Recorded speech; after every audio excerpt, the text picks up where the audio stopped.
So my first question is, what do you define comedy as? Something that makes me laugh. If it makes me laugh, then it's comedy.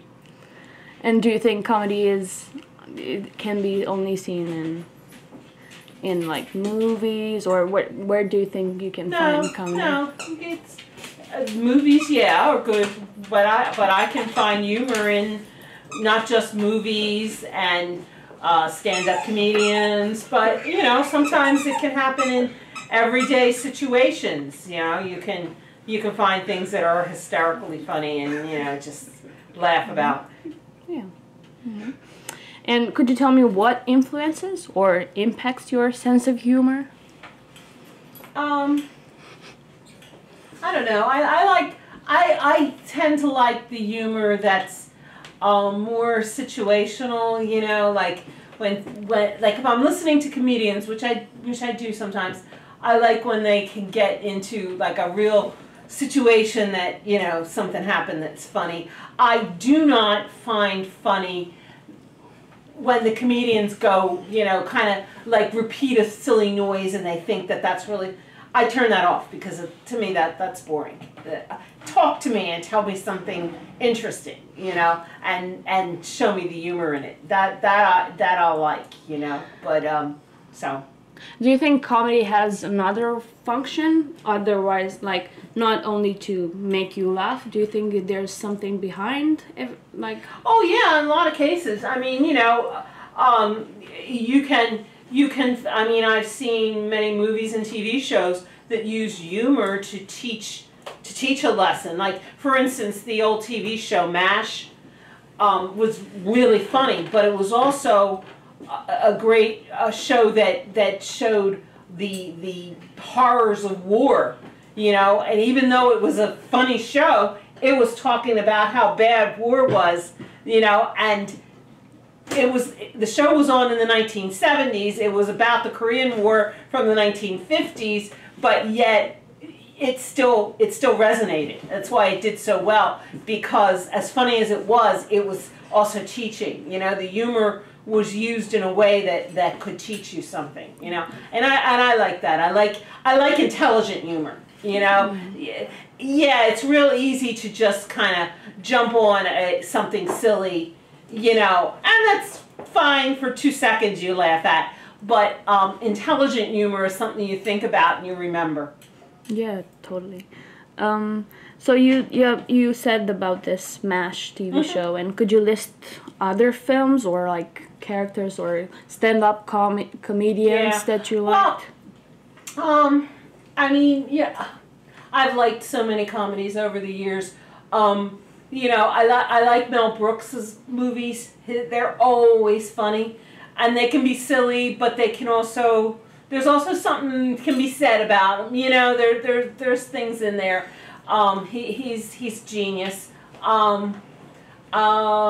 Geez, so many TV shows that I have liked over the years that have been funny. WKRP in Cincinnati always made me laugh. Just so many. I can't, you know, it would take me a long time to list all of them. Stand-up comedians, like I said, I like the ones that are, you know, are a little more intelligent, use a little more wordplay. You know, nowadays you hear a lot more, you know, off color, and I don't care. That's not my thing. I'm not a prude. You know, it doesn't matter. You can use cursing or, you know, sexual situations. That's fine. I don't like when they just, that's all they focus on. You know, you're listening to a comedian and all he's talking about is his body parts and his, you know, like, all right, come on, you know, a little boring.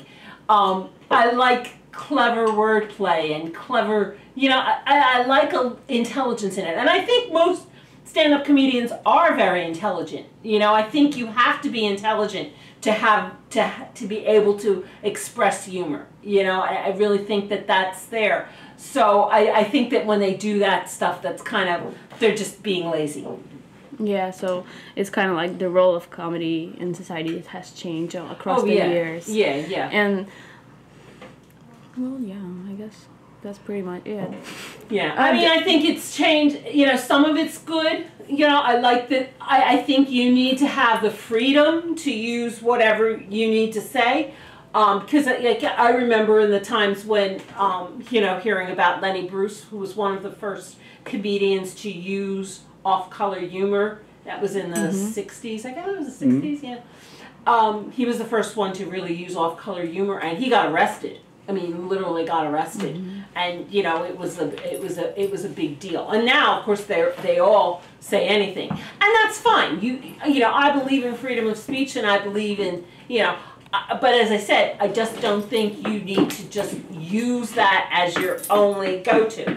If it's part of the whole story, that's cool, that's fine, it works, you know. But I don't like it to just be, oh, you know, and I hear them, you know, they talk about their parts, and they're like, oh, come on, you know, I really don't want to hear you, you know, giving me a whole monologue on, you know, no, come on. There's much better stuff that you can talk about. What about daily events that happen to you? Like, what do you think? There's a lot of like pranks and things. Could you give me an example of something funny that happened to you lately? God, things happen all the time, but it was one thing that I was actually mentioning it the other night at Girl Scouts, and it happened several years ago, but I just thought that this was really, it was just really a ludicrous kind of situation. Look, I had an accident with my car, and I was waiting for my husband to come and get me, and my kids were little then, and he had to go pick them up first. So by the time, you know, he got there, they had to tow the car away. So I had to take all my stuff out of it that I was going to take. And I had bought my husband a case of beer in Jersey. And so the cop was waiting with me. So he comes pulling up, and there I am with my purse and my book, and the cop is holding my case of beer. You know, to me, that was a ludicrous situation, that the policeman is standing there holding a case of beer for me, you know, because I had to empty out my car, you know, those kind of things. You know, those are situations that it just happened naturally, but, you know, to me that was very funny. Yes, yeah. Yeah, okay, thank you very much. I got a question. Do you think comedy could be used for social engineering? What do you mean by engineering?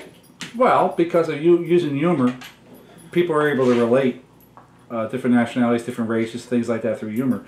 So do you think that comedy plays a role in people understanding themselves or other people differently? Oh yeah, I think comedy can do all kinds of things. Because I mean, right now we have a guy named Dean Albadalo. He's a Muslim guy, and he has a comedy tour, and he goes around, and he always wants to, you know, be my Muslim friend, that kind of stuff. And do you see that kind of thing helping? Oh yeah, I mean, you know, I hear different comedians that are different, you know, races and nationalities and stuff, and they'll use incidents from their own experience as part of their humor, but I think it connects people with them with the way they wouldn't normally have done. You know, there's black comedians that'll talk about growing up in, you know, an urban environment and things that they, you know, that they experience. I forget the one guy's name. I think he's got something on Comedy Central, but he is from Pakistan, and he was very funny, and you know, saying stuff about, you know, his country and his experience growing up, and bringing humor into it. You know, there's the Asian comedians the same way. You know, Margaret Cho, who did the whole, you know, stuff with Korean. So yeah, I think I think it definitely can bridge things, because once you've laughed with someone, you can, you know, you have more of a connection. Well, thank you very much. That was it.